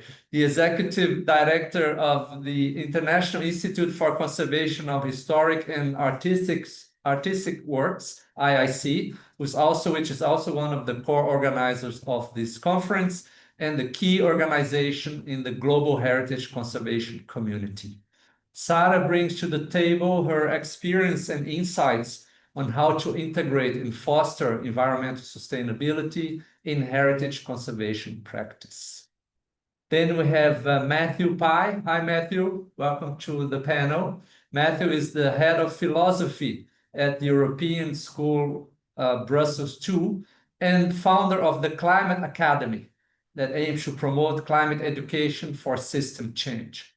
And Matthew brings to the discussion his perspectives both as a philosopher and a climate educator. And last but not least, we have Stacy Alvarez de la Campa.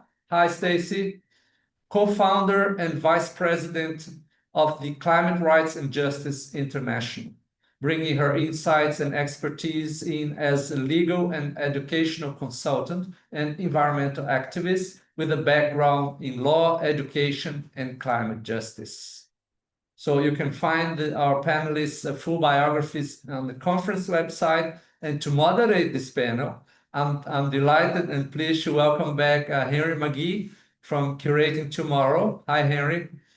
Henry has a background in animal ecology and a deep commitment to the natural world, human rights, and the transformative power of museums. And Henry also brings to the conversation a compelling vision for how cultural institutions can drive inclusive and sustainable development. So, Henry, the floor is yours. Thank you. Thanks, Jose, and welcome everyone, and welcome to the panelists. And so I'll just say a few words just for introduction, just to kind of set out the context. So the planet dimension of sustainable development is often a bit, let's say, misunderstood. It doesn't just mean that nature is a kind of stage or a platform that people live their lives on, nor does it just mean that nature is a kind of a mine of natural resources that we use and we just try to use them a bit more carefully. That's not right at all. So for more than 50 years, since the earliest days of sustainable development, there's been a strong recognition that the way, particularly Western societies, are running things is just not working. We have to acknowledge that people and nature are not separate things. They're not separate entities, that we do not have two separate planets on which we live. We are part of nature, and the more we can recognize this as being a kind of basis for sustainable development, the further we might get. And also, as we talked a lot yesterday at the people section, that we also have to remember that sustainable development is ultimately a justice program. We're not talking just about resources, we're talking about people, and we're talking about responsibility, and we're talking about the past, the present, and the future. So lots of fantastic things to bring together. And so I've got three questions that we'll ask to each of our panelists. and then we hopefully we will get through everything. And so the first one I'll direct to Sarah from the Living Waters Museum to ask, how do you see heritage collections and collections-based organisations currently contributing to the planet dimension of sustainable development? Hi, thanks for the question, Henry. So I run a hybrid museum that works on water heritage, the built heritage, natural and cultural heritage around water. And our collection is our online repository, our online archive, which we've built over the last 8 years with youth and children across India, looking at water from a multidimensional and inclusive lens. But a collection or a museum cannot just be a website. So for us, the connections between our online work and the conversations that we facilitate, what I would call creative placemaking, that's very, very important. So these conversations include walks along waterfronts. They include meetings around films or working with children with special needs, engaging them to think about water. The conversations also involve school children collecting plastic from waterfronts, working around mangroves in the Sundarbans, planting species that communities want as well. So there are a lot of ways that collections can move from physical or virtual museums to engage with communities, to engage with schools, to engage with children, and particularly, I would say, to engage with marginalized communities around issues of water and water justice. Thanks, Sarah. And we'll move next to Sarah with the same question. Thanks, Henry, and thank you for having me here. I mean, I'm very fortunate to work with IIC, an organisation that supports thousands of conservators around the world, and I can say with some confidence that conservators do inherently care about sustainability on our planet, and that's, I think, demonstrated by a lot of work and research that's going on at the moment. Because I think fundamentally, when we're looking at caring for collections, it's more than just preserving collections for the future generations. It's looking at preserving cultural identity, preserving knowledge, preserving practices.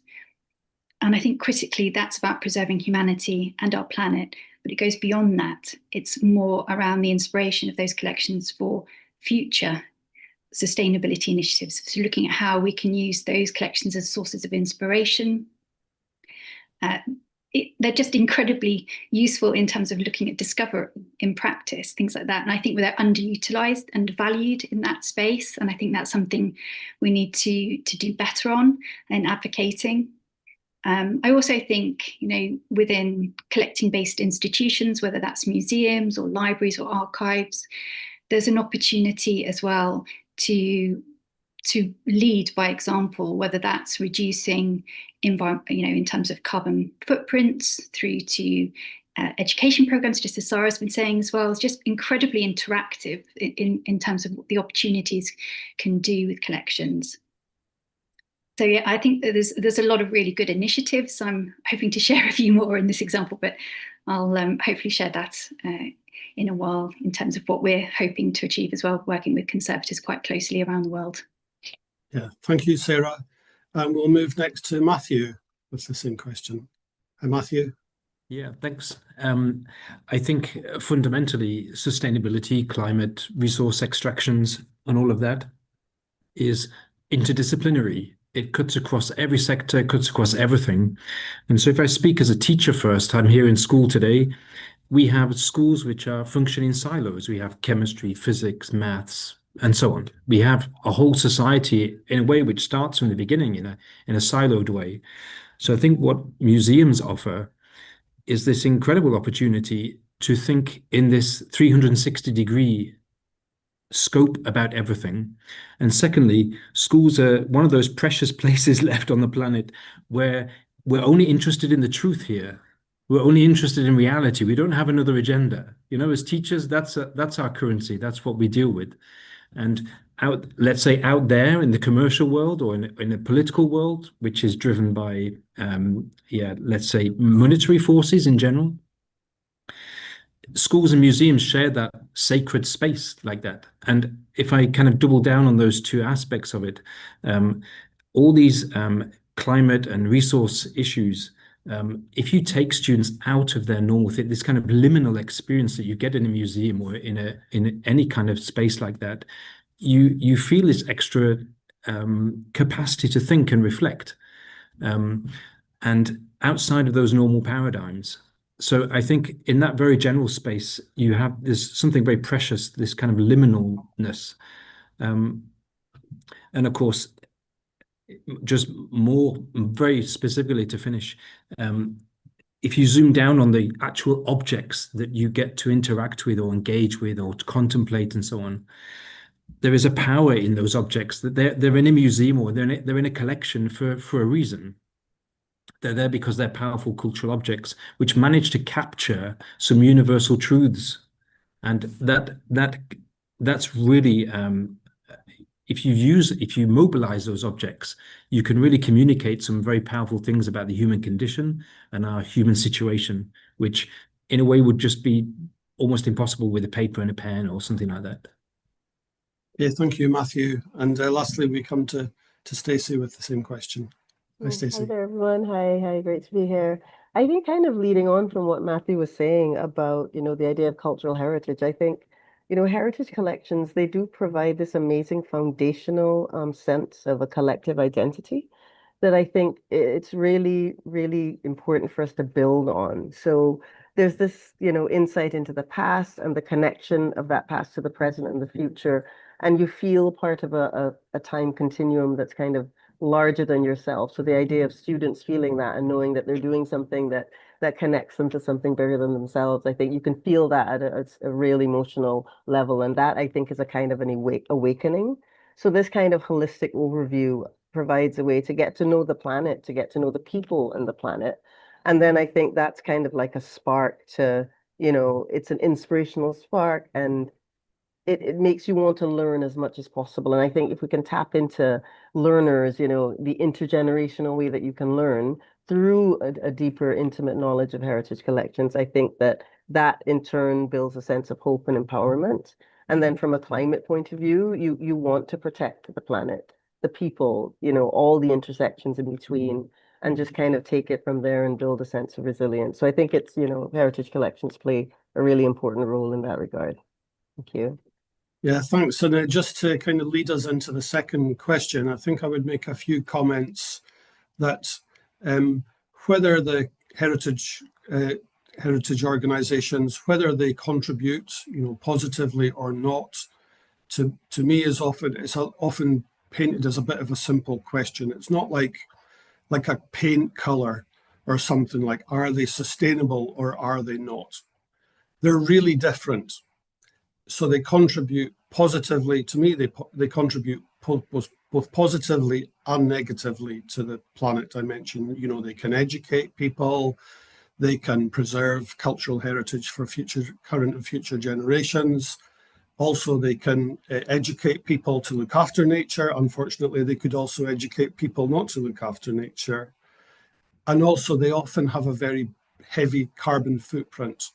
So if we think of sustainable development as about how we do more of the good stuff and less of the harmful stuff, I think that takes us into the next question about how can we further strengthen the role and recognition of collections and collection-based organizations for the planet dimension of sustainable development. What kinds of innovative and intersectoral partnerships can you imagine, can you see? And what would it take concretely to make this happen? And I'll start with Sarah, please. Right. So we're part of a global network of water museums that stretches from China to Mexico, Ecuador, countries in Africa and South Asia, and of course, France, Italy, Germany, etc., the Western world. And this global network was recognized by UNESCO's Intergovernmental Hydrology Program in 2018 as a special initiative to on SDG 6 on clean water and sanitation, etc. And I think that really, for me, seeing the way the network has grown from 30 museums in 2017 to more than 120 now, is really a sign of how we're building collaboration and partnerships, how museums are repositories of ancient water hydro technologies, for example, but they're also talking about hydro technologies in the context of adaptation to climate change. How are we working with small museums in fragile economies? In Burkina Faso, for example, we're working with a museum there. How are we working with museums in countries like Iraq or Iran, bringing them into this global discourse and building partnerships around water? Having said that, we do struggle a lot with resources. We're a fee-based organization, and it's often very hard for museums from less developed countries like Bangladesh and even India to contribute to this. But a lot of people were talking about education earlier, and I want to say that really is one of our big issues right now. How do we build, and we're trying to build a repository on open access resources on water and education and water classrooms and some really creative, interactive pedagogies that museums are using around water. And I think that's something we're doing over the next few years. So yes, that's an example of collaboration and partnership and building something new and strong. Yeah, thank you, Sarah. And we ask Sarah the same question, please.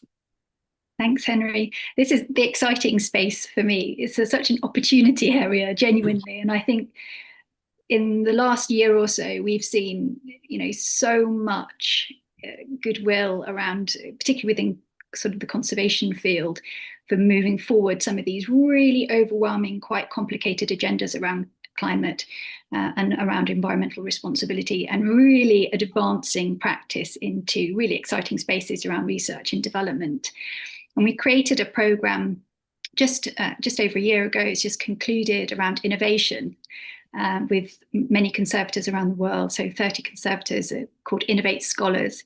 And part of that space was about thinking through ideas that could really work in the practice. So Henry, as you were saying, sort of can be quite carbon intensive in terms of collection care, so how we can sort of work on those sorts of agendas and actually move positively. And it went even further than just those sort of typical areas of environmental responsibility into looking at, and probably not just one P, but all of the Ps, looking at, how museums in particular, but also different sort of collecting institutions and those that are involved in those spaces can really work within communities and in their environments to positively promote change. And there's some really good examples, and I'll certainly share the link to our Innovate Scholars work.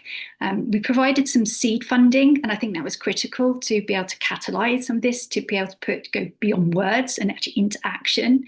There was really good, 3 really good innovation projects that have come forward, and they're sort of moving now into that sort of delivery phase, which is great. One in particular that I will mention here, Wairo de Lange in Kenya with Karen Blixen Museum, which really focused on zero waste policies, and also looking at where the museum was situated, looking at the environment of the museum for tree planting, for example, but also engaging with the young people in the community where there was high unemployment rates, and looking through the zero waste strategy, and collection care was part of that, to reuse some of the materials to make items for selling, for example, at local markets. So it was really sort of coming together in terms of what the community could do with the collections and with that museum. And I think that's a really good celebration about what can be achieved if given a bit of space, a bit of time, and a little bit of funding to do that. And I think that's what we can really look to promote, I think, moving forward. Yeah, thank you, Sarah. And Matthew, same question, please. Yeah, thank you. I think if I speak again about where I come from in terms of a school, in terms of climate education, that's my speciality. I think it's probably mirrored in these collections and museums and wider things as it is mirrored in the media and broader society. And the central point I want to insist on is that in schools, we do a fantastic job in primary school, sensitizing children to the environment and kind of, let's say, tactile, individual action-based things. We do a great job with that. But then you get to teenage and it kind of stops. We don't push them into the complexity of the problem. We don't confront them with planetary boundaries and the proximity of those boundaries and the dangers of those boundaries. We kind of back off because it's a little bit scary or it's a bit, big. And so therefore what happens is the whole of our education, and perhaps in museums this is reflected as well, so I'm just saying how we can advance things, is that you get this drop-off in attention from teenagers. Like, they just feel disempowered because what does my little action on recycling do in the big? And so they just unplug. So there's a hump to get over in education, which my Climate Academy is set up to do, is to engage them in complexity, confront them with these boundaries.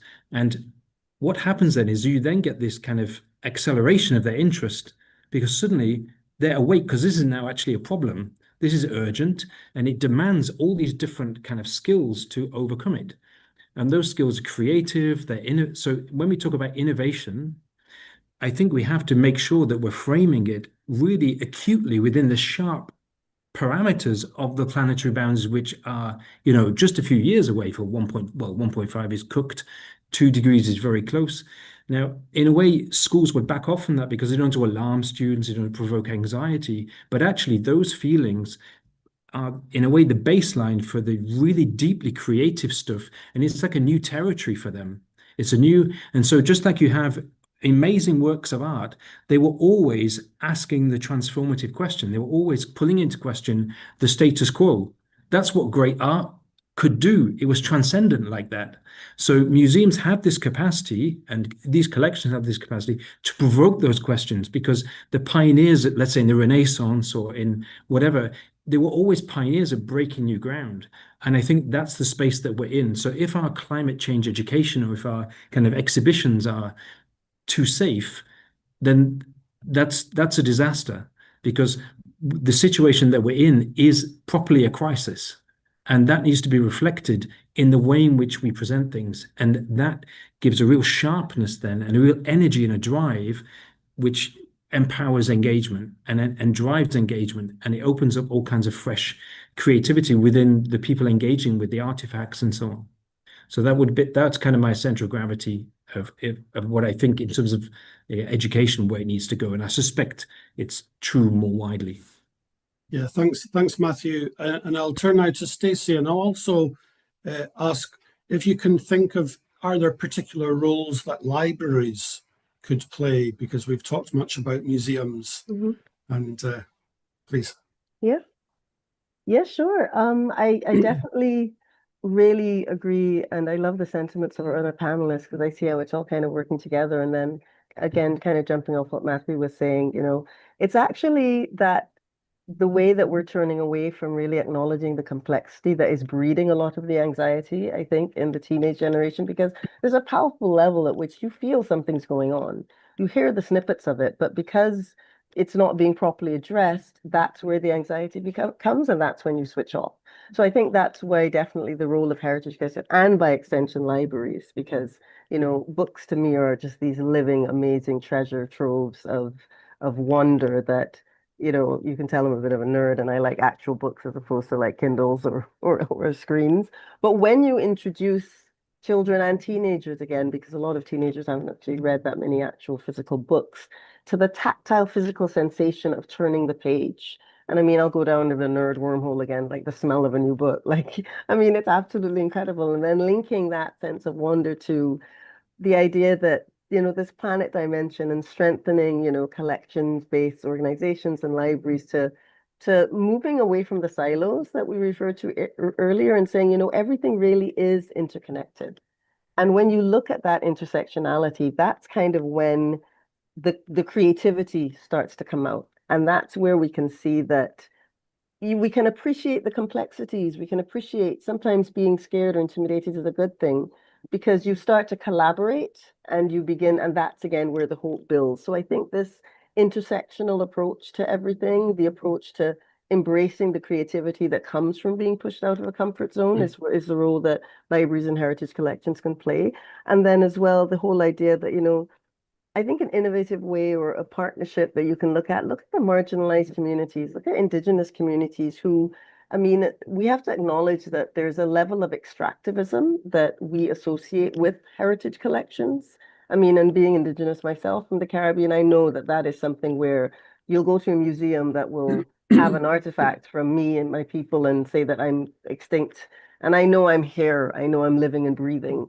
So it's an acknowledgement of that history is linked to the present. It's formed the foundation of who we are. And when we get that living tapestry to come through, I think we can definitely play a role in removing that othering that can happen to make it seem as if we're all separate and no, well, we're all in this together, and, having consultations with more marginalized communities to co-create what's happening in collections and in libraries, I think would be a good thing. I could go on and on, but I will stop there. Thanks very much. Thanks, Stacey. That's a great contribution. And I suppose my last question is to all four of you. Is if you had a magic wand that you could wave to do one thing to unlock the potential of collections and collections-based institutions for the planet dimension, what would that one thing be? Going to start with me Sarah, again. please. So I want to respond a little bit to what Stacey and Matthew were saying as well, because Stacey, a lot of the work that we're doing is around decolonizing museums. And that's, when you build something which is online or physical or whatever, when you're co-creating content with local communities, not being extractive, these are really the kind of ways that we're working in. And that doesn't apply to all the water museums. I think that just applies to some of us trying to do this differently. But for me, and this I think goes back to something Matthew was saying as well, how over the last few years we've been looking at how we connect our exhibitions to water classrooms which are inclusive, interactive, and fun, and that bring up difficult issues, discrimination, gender access, and all of that. And of course, a lot more things. But from education, action, how do you have that one thing that a student can take home and he or she can actually adopt? And then how do you measure impact? And I think that is a question that I'm always struggling with. How do I measure impact from that?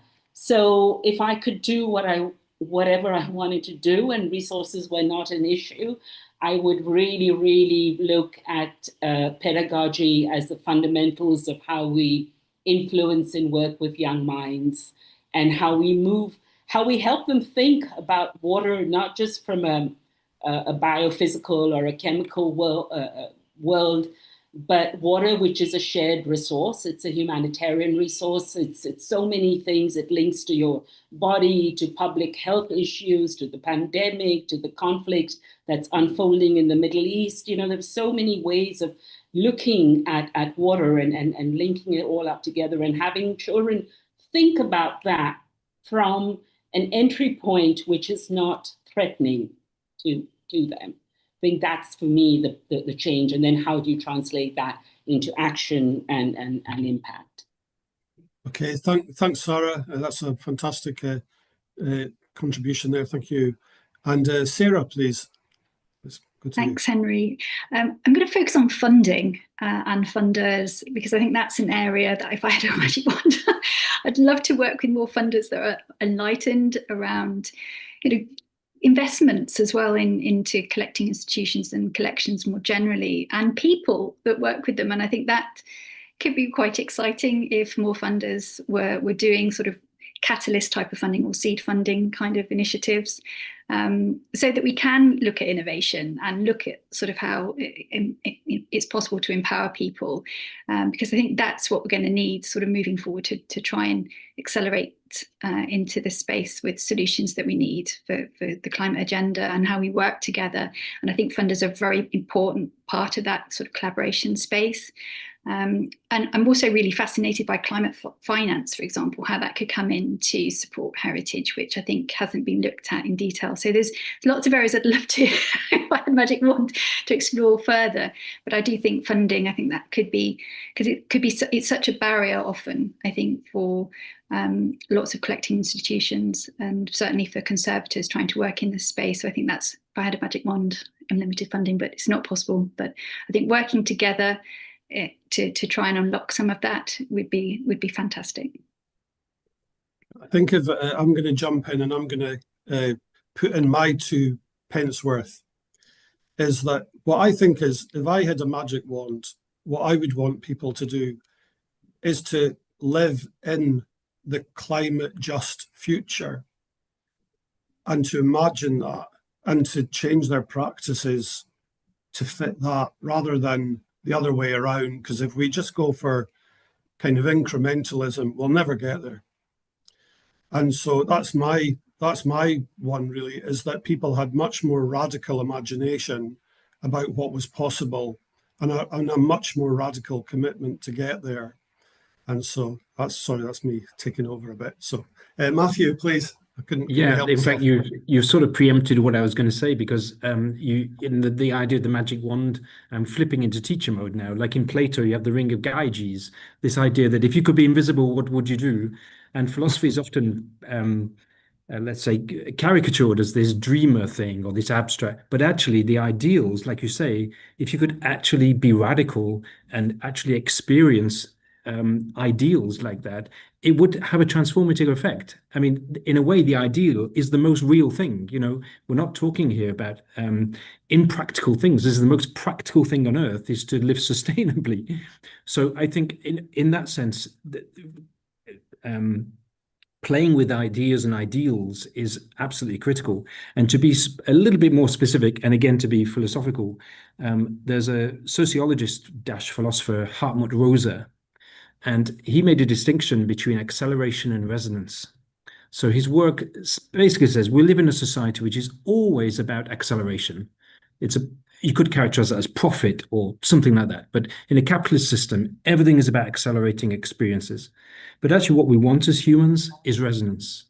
We want to feel identity, security, meaning, purpose, those things. And I think if you could experience that in a museum, if we could have policymakers or even just middle managers in schools who are brave enough to not have a productive day where they're doing, learning X, Y, Z for the syllabus or the exam or whatever, to dare to believe that a moment of resonance can be just as powerful as something which is just instead accelerated.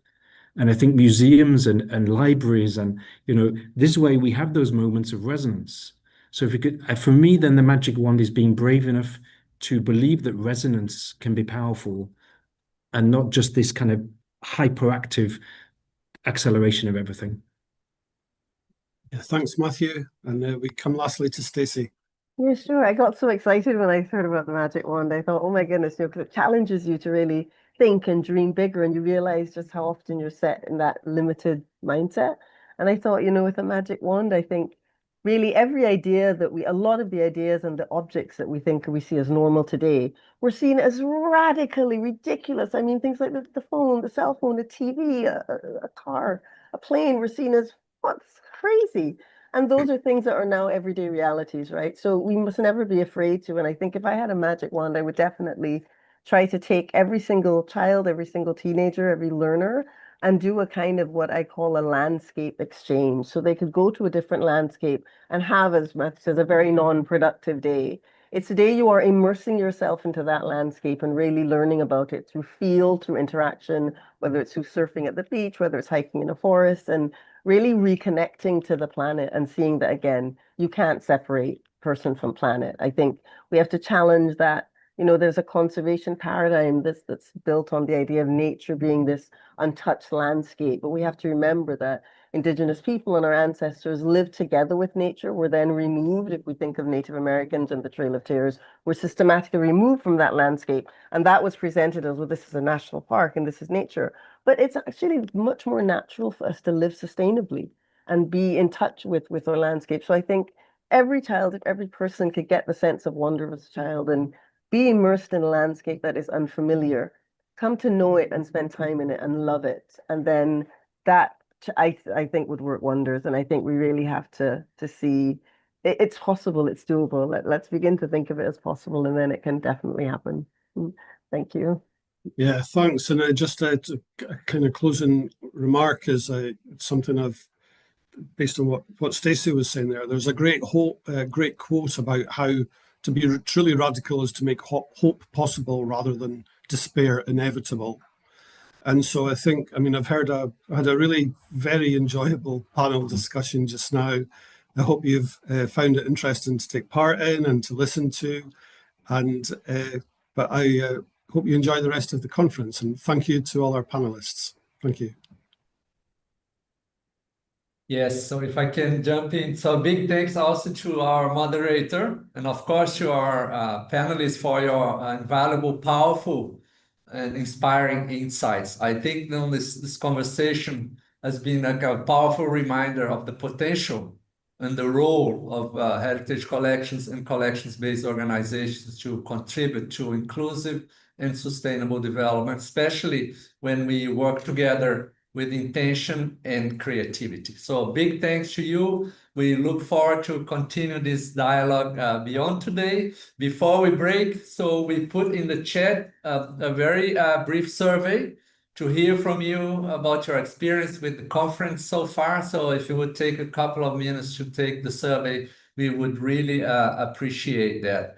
And so for those of you who joined us today for the presentations and the panel discussion, but will not be participating in the follow-up interactive breakout sessions, a big thanks to you for being part of this important exchange. So our presence and engagement have helped us shape today's dialogue. And we look forward to welcome you back tomorrow for more thought-provoking presentations in our intersectoral panel on collections and prosperity, where we will shift the focus from the planet to the prosperity pillar of sustainable development. Of course, they are interconnected, but slightly different focus now. So just a reminder, the interactive breakout sessions will take place through a different Zoom link that everybody's been sent to. We're going to go into meeting mode.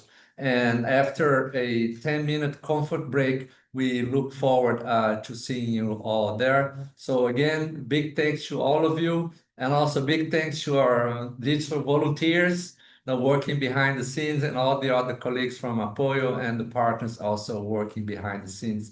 Thank you so much. We'll reconvene in the other Zoom link in the breakout sessions in 10 minutes. Thank you.